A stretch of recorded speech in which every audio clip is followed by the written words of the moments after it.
आकाशवाणी का श्रीनगर स्टेशन है। अब आप मोहम्मद आजम से खबरें सुनिए। लोकसभा इंतखाबात के दूसरे और तीसरे मरहलों के लिए मुल्क भर में चुनाव मुहिम दिन ब दिन जोर पकड़ती जा रही है और मुख्तलिफ सियासी जमातों के लीडरान चुनाव रैलियां और रोड शोज मुनक्कद करने और पार्टी मंशूर आवाम तक पहुंचाने में मसरूफ हैं। दूसरे मरहले की चुनाव मुहिम में अब जबकि 3 दिन से भी कम वक्त बच गया है, सियासी कायदीन लोगों को अपनी पार्टी उम्मीदवारों के हक में करने में जी तोड़ कोशिशें कर रहे हैं। इस मरहले में 26 अप्रैल को केरला की 20, कर्नाटक की 14, राजस्थान की 13, उत्तर प्रदेश और महाराष्ट्र की 8-8, मध्य प्रदेश की 7, आसाम और बिहार की 5-5, मगरबी बंगाल और छत्तीसगढ़ की 3-3 के अलावा त्रिपुरा और जम्मू कश्मीर की 1-1 निशस्त पर वोटिंग हो रही है। बाजिया रही इस मरहले में जम्मू कश्मीर की जम्मू पार्लिमानी निशस्त पर पोलिंग होगी। लोकसभा इंतखाबात के तीसरे मरहले के लिए आज उम्मीदवारों के लिए कागजात नामजदगी वापस लेने का आखिरी दिन है। इस मरहले के लिए कागजात नामजदगी दाखिल करने का अमल जुम्मे को खत्म हुआ था। गुज़श्ता रोज नामजदगी फार्मों की जांच पड़ताल हुई। इस तरह चुनावी मैदान में मौजूद उम्मीदवारों की हतमी तादाद आज देर तक वाजिया हो जाएगी। वाजिया रहे तीसरे मरहले में 7 मई को मुल्क की दीगर लोकसभा निशस्तों के साथ साथ जम्मू कश्मीर की अनंतनाग राजौरी पार्लिमानी निशस्त के लिए भी पोलिंग होगी। डिस्ट्रिक्ट स्वीप सेल राजौरी ने district election officer Om Prakash भगत की क़यादत में बस स्टैंड सुंदरबनी में नेटरिंग के ट्रैवलिंग शो सीरीज लोकतंत्र का असल मंत्र इनकाद किया। इस शो ने अवाम को वोटिंग की अहमियत से आगाह करने के मकसद से शानदार परफॉर्मेंस पेश की, जिस दौरान इंतखाबी अमल में फाल शिरकत से मुल्क की तकदीर की तश्कील देने में हर शहरी के अहम किरदार पर जोर दिया गया।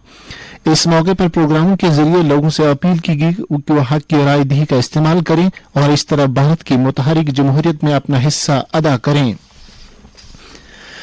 रिटर्निंग ऑफिसर श्रीनगर पार्लिमानी हल्का डॉक्टर बिलाल मोहिद्दीन भट्ट ने गांधरबल और श्रीनगर अजला नीज जुजवी बड़गाम और पुलवामा व शुपिया अजला के 18 असम्बली हल्कों पर मुश्तमिल श्रीनगर पार्लिमानी हल्के में पार्लिमानी इंतखाबात के लिए तमाम असिस्टेंट रिटर्निंग अफसरान, डिप्टी डिस्ट्रिक्ट इलेक्शन अफसरान, पोस्टल बैलेट, ईडीसी और ईटीपीबीएस के नोडल अफसरान की मीटिंग की सदारत की, जिसमें श्रीनगर पार्लिमानी हल्के में लोकसभा इंतखाबात के इनेकाद के लिए की गई तैयारियों और इंतजामात का जायजा लिया गया।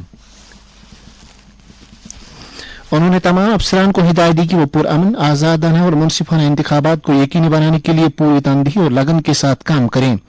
रिटर्निंग ऑफिसर ने तमाम अफसरान पर जोर दिया कि वो इंतखाबी मुद्दत के दौरान फराइज और जिम्मेदारियों के बारे में इलेक्शन कमीशन की जामिया हिदायत पर अमल करें।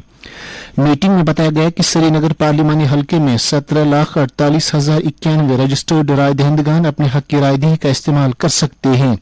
वाजिया रहे श्रीनगर पार्लिमानी हल्के में चौथे मरहले के तहत वोटिंग होगी। हल्के में नामजदगी दाखिल करने का अमल जारी है। डिस्ट्रिक्ट इलेक्शन ऑफिस मांडीपुरा ने माइक्रो ऑब्जर्वरों के लिए एक रोजा इंतखाबी तरबियत का इनेकाद किया। तरबियती सेशन का मकसद माइक्रो ऑब्जर्वरों को जरूरी महारत और मालूमात से आरास्ता करना था ताकि इंतखाबी अमल की सालमियत और शिफाफियत को यकीनी बनाया जा सके। शुरका को वोटिंग के तरीक़ेकार की निगरानी, पोलिंग स्टेशनों का मुशाहिदा और किसी भी बेज़ाब्तगी की इत्तला देने के हवाले से लाजिमी जानकारी दी गई। माहौलियाती तहफ़्फ़ुज़ की कोशिशों को तक़वियत बख्शने के लिए आज दुनिया भर में वर्ल्ड अर्थ डे मनाया जा रहा है। इस साल का आलमी मौजू सैयारा ज़मीन बमुकाबले प्लास्टिक है, जो प्लास्टिक की आलूदगी के अहम मसले और फितरत पर इसके मुज़िर असरात को उजागर करता है। हर साल तकरीबन 11 मिलियन टन प्लास्टिक समंदर में जा रहा है। प्लास्टिक का हर टुकड़ा जिसे हम परहेज करते हैं या रिसाइकिल करते हैं, या वो एक सेहतमंद सैयारे की तरफ एक अहम कदम है। हमें चाहिए कि देर पर मुतबादिल का इंतखाब करके हर दिन को आलमी यौम अर्ज बनाने का अहद करें। यूनिवर्सिटी ग्रांट्स कमीशन यूजीसी ने ऐलान किया है कि 4 साल बैचलर्स डिग्री होल्डर अब बराह रास्त नेट के लिए हाजिर हो सकते हैं और किसी भी मजमून में पीएचडी कर सकते हैं जहां भी ग्रेडिंग सिस्टम की पैरवी की जाती है। उम्मीदवारों के पास पॉइंट स्केल पर मजमूई या इसके मसावी ग्रेड में कम अज कम 75% नंबर होने चाहिए। फिलहाल नेट उम्मीदवार को कम अज कम 55% नंबरों के साथ मास्टर्स डिग्री की जरूरत होती है। इसके साथ ही उर्दू खबरों का ये बुलेटिन खत्म हुआ।